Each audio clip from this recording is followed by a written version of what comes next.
नमस्कार, स्वागत है आप सभी का एनएमएफ न्यूज में और मैं हूं आपके साथ शाफनी पटनायक। 22 अप्रैल 2025 वो दिन जो शायद कोई भी हिंदुस्तानी अपने जीवन काल में भुला पाएगा। इस दिन जहां करीब 26 निर्दोष लोगों की जान ले ली गई और जिम्मेदार पाकिस्तान, और उसके बाद ऑपरेशन सिंदूर जहां भारत ने पाकिस्तान में घुसकर पाकिस्तान को मुंह तोड़ जवाब दिया और इसे शायद कोई भी पाकिस्तानी नहीं भूल सकता। लेकिन पाकिस्तान ठहरा पाकिस्तान गीदड़ भपकी देने में सबसे आगे, झूठ बोलने में सबसे आगे, और पाकिस्तान वो जो कहता है वो नहीं करता और जो करता है वो नहीं कहता है। लेकिन पाकिस्तान के झूठ से फिर एक बार पर्दा उठा है। यूं तो पाकिस्तान अक्सर ये कह रहा है ऑपरेशन सिंदूर के बाद से भारत डरा हुआ था, भारत के कई मिसाइलें मार गिराई है हमने। हालांकि समय समय पर भारत ने पाकिस्तान को बेनकाब तो किया है, लेकिन अब अमेरिका के एक डॉक्यूमेंट ने, एक रिपोर्ट ने फिर एक बार पाकिस्तान को बेनकाब किया। इस डॉक्यूमेंट से हम ये जान सकते हैं कि ऑपरेशन सिंदूर के दौरान पाकिस्तान कितना बौखलाया हुआ था। इस डॉक्यूमेंट में साफ तौर पर वो लिस्ट दी गई है कि पाकिस्तान ने अमेरिका से अप्रैल से मई महीने के भीतर मई 10 तक कितनी बार संपर्क करने की कोशिश की और भारत पर दबाव बनाने की कोशिश की है।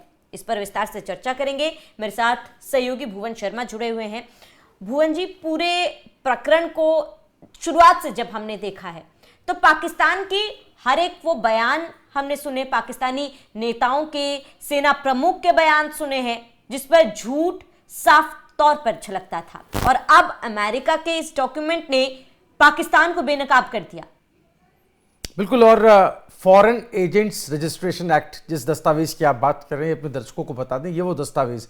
श्रावणी, आपने बिल्कुल ठीक कहा कि बातें हवा हवाई नहीं है, ये कोई प्रोपेगेंडा नहीं चल रहा है। जैसा पाकिस्तान प्रोपेगेंडा फैलाता है उस तरह का ये प्रोपेगेंडा नहीं, ये तो जिंदा सबूत हैं जो सामने आ गए हैं, जो ये बताते हैं कि पाकिस्तान कितना डरा सहमा उस वक्त था जब ऑपरेशन सिंदूर पिछले साल अप्रैल में चलाया गया।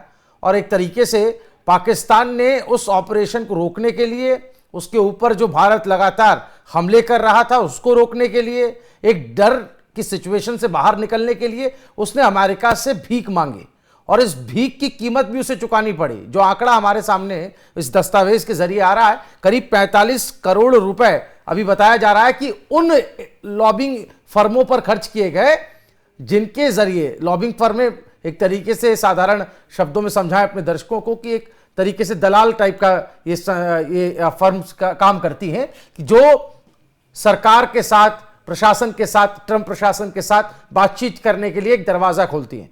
तो मुझे लगता है कि ऐसी 6 लॉबिंग फर्म्स हैं जिन पर 45 करोड़ रुपए पाकिस्तान ने खर्च किए ताकि उसकी बात ट्रंप प्रशासन से हो सके, ताकि उसकी बात जो है वो पेंटागन से हो सके, वहां के विदेश डिपार्टमेंट से हो सके। तो पाकिस्तान ने एड़ी चोटी का जोर लगाया और पाकिस्तान के सिर से, के मुंह से ये नकाब हटा है, ये मुखौटा हटा है, और एक बार फिर बेपर्दा हुआ पाकिस्तान पूरी दुनिया के सामने, जो ये बताता है कि पाकिस्तान डिफेंस के तौर पर भी कितना कमजोर मुल्क है, जो अपने देश की, अपनी सरहद की रक्षा कर पाने में इतना ज्यादा नाकामयाब है कि उसे अपनी सुरक्षा एजेंसियों, अपनी फोर्सेस पर भरोसा नहीं है। उसे अमेरिका से मदद मांगनी पड़ती है, अमेरिका से भीख मांगनी पड़ती है, चाहे वो डिफेंस की बात हो, चाहे वो इकोनॉमिक रिलीफ की बात हो। तो एक बार फिर श्रावणी हमारे सामने ये आया। बिल्कुल, और भुवन जी, अगर पाकिस्तान की बात करें, क्योंकि आपने जिक्र किया करीब 45 करोड़ रुपए पाकिस्तान ने खर्च किए हैं, वो पाकिस्तान जो दाने दाने को मोहताज है, वो पाकिस्तान जहां पर महंगाई चरम पर है, आम जनता भुखमरी से जीने को मजबूर है, वो पाकिस्तान 45 करोड़ रुपए केवल लॉबिंग के लिए खर्च कर रहा है। और वो पाकिस्तान है जो ये बात करता है, सीना ठोक के ये बात करता है कि हमने हमला नहीं कराया। हर पल, हर बात पर ये सबूत सामने आया है कि इन आतंकवादियों के पीछे पाकिस्तान रहा है, आतंकवादियों को पनाह देने के पीछे ये पाकिस्तान रहा है। सबूत भी हमने कई बार सामने रखी है, जनता के सामने हमने दिखाई भी है, बताई भी है, भारतीय सेना ने वो सबूत दिए हैं। लेकिन अब पाकिस्तान ने अगर 45 करोड़ रुपए इन तमाम चीजों पर खर्च किए, भुवन जी, हम अंदाजा लगा सकते हैं कि पाकिस्तान कितना ज्यादा डरा हुआ है, बौखलाया हुआ था ऑपरेशन सिंदूर के दौरान। जब पाकिस्तान कहता तो कुछ था, लेकिन उसकी सच्चाई क्या है वो अब सामने आई है, और इसमें कोई दो राहें नहीं है, क्योंकि भारत की तरफ से कोई भी आंकड़ा जारी नहीं किया गया। ये खुद अमेरिका ने ये आंकड़ा जारी किया। लेकिन भुवन जी, ये समझना चाहूंगी, आप जिस तरीके से लॉबिंग की जा रही थी, अब पाकिस्तान की तरफ से ये कहा जा रहा है कि भारत ने भी लॉबिंग की थी। भारत ने अप्रैल से लेकर अगर नवंबर दिसंबर तक की बात करें तो कई बार भारत ने बात की थी, लेकिन भारत की तरफ से भी शायद ये साफ कहा गया है कि इसकी जो जानकारी है उन्होंने अपने ऑफिशियल वेबसाइट पर दी है कि अमेरिका के साथ कितनी बार बातचीत की गई, लेकिन ये किसी और देश को लेकर ये तमाम बातचीत नहीं हुई अमेरिका और भारत के बीच जिस तरीके से पाकिस्तान ने की है। बिल्कुल, और इस पर कांग्रेस का भी एक टेक आया है, मैं आपकी बात पर आऊं उससे पहले आपको बता दें, कांग्रेस की तरफ से अमिताभ दुबे कांग्रेस के नेता हैं, उन्होंने कहा कि 10 मई को जिन अमेरिकी अधिकारियों से संपर्क किया गया उनमें US trade representative Jameson Greer भी शामिल थे। इससे यह शक पैदा होता है कि क्या सैन्य कार्रवाई रोकने के फैसले में व्यापार से जुड़े पहलू भी थे। और 10 मई 2025 को बहुत कुछ हुआ। जयराम रमेश का भी एक बयान है, 10 मई 2025 की शाम 5:37 पर अमेरिकी विदेश मंत्री रूबियो ने ऑपरेशन सिंदूर रोकने का पहला ऐलान किया। इससे ऑपरेशन को लेकर कई सवाल खड़े होते हैं। तो जो आप कह रही हैं कि भारत ने भी लॉबी किया, मैं थोड़ा सा इसके बारे में अपने दर्शकों को बता देता हूं।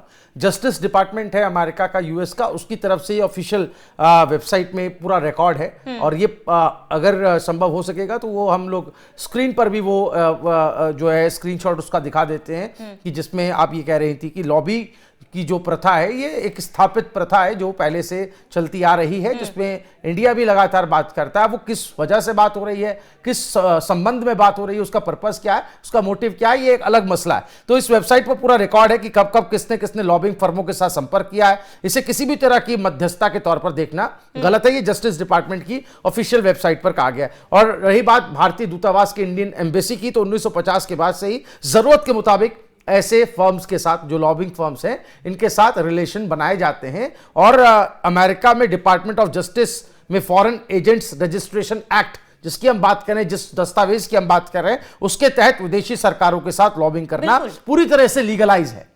तो एक तरीके से इंडिया जो लॉबी कर रहा है, आपको ये समझना होगा कि श्रावणी, ये लॉबिंग की जो परिपाटी है ये पुरानी है, पहले ऑपरेशन सिंदूर से भी पहले की है, ये तो होती रह रही है। लेकिन ऑपरेशन सिंदूर टाइमलाइन पर सवाल है, जब ऑपरेशन सिंदूर चल रहा था तब पाकिस्तान इस लॉबी का क्यों सहारा ले रहा था? 7 बार उसने कांटेक्ट किए महज 15 से 20 दिनों में। और बताइए कि कितना पैनिक रहा होगा पाकिस्तान के लिए। इस बात को समझा जा सकता है। हम नहीं कह रहे हैं कि ये करना गैर कानूनी, हम नहीं कह रहे हैं, क्योंकि ये तो दूध का दूध और पानी का पानी है, और सत्य को, इसको प्रमाण की भी आवश्यकता नहीं है। जब लीगलाइज है अमेरिका में ये चीजें, तो भारत करे, पाकिस्तान करे, कोई और मुल्क करे, इसमें कोई गलत बात नहीं है, लेकिन बात टाइमलाइन पे है। और इसके साथ ही भुवन जी, क्योंकि ट्रेड डील का मसला भारत और अमेरिका के बीच काफी समय से फंसा हुआ है, टैरिफ को लेकर भी तमाम दौर की बातचीत अमेरिका और भारत के बीच में हुई है, और इसको लेकर भारत ने भी जिक्र किया है कि हमने व्यापार को लेकर भी बात की तमाम मुद्दों पर। और भारत के जो आंकड़े जारी किए गए हैं फारा में,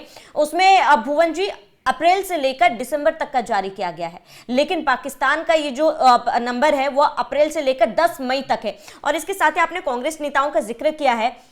मुझे लगता है भुवन जी, हमें शर्म आनी चाहिए। कांग्रेस जिस तरीके से लगातार सवाल उठा रहा है, वो पाकिस्तान से हटकर भारत पर सवाल उठा रहा है, भारतीय सेना पर कहीं ना कहीं सवाल उठा रहा है। बार बार उन्हीं की बोली कांग्रेस के नेता जिस तरीके से बोल रहे हैं, कह रहे हैं कि युद्ध रुकवाया गया, इसकी मध्यस्थता हुई, उसकी हुई।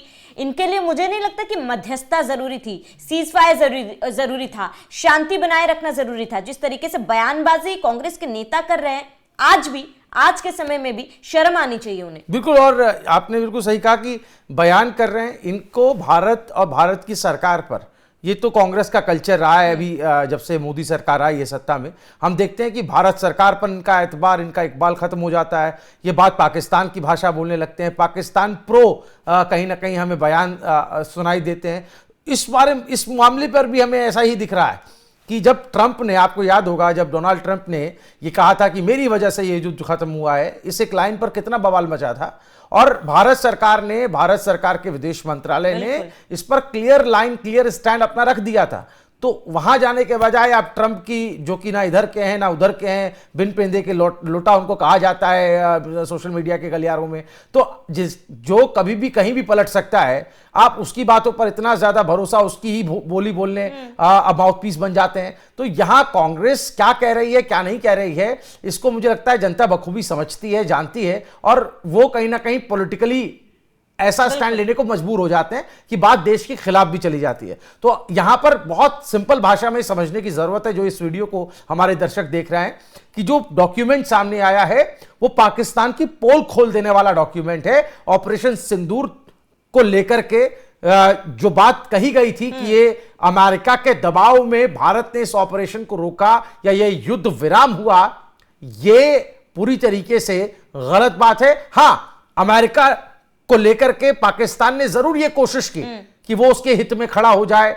उसके लिए दबाव बनाना शुरू कर दे, कोशिशें की, खर्चा भी किया, लेकिन पाकिस्तान को जो नुकसान हमने पहुंचाया, जो हमने जवाबी कार्रवाई में एक्शन लिया, जो कार्रवाई की, उसमें जो नुकसान पाकिस्तान को हुआ, क्या उसको अमेरिका रोक पाया?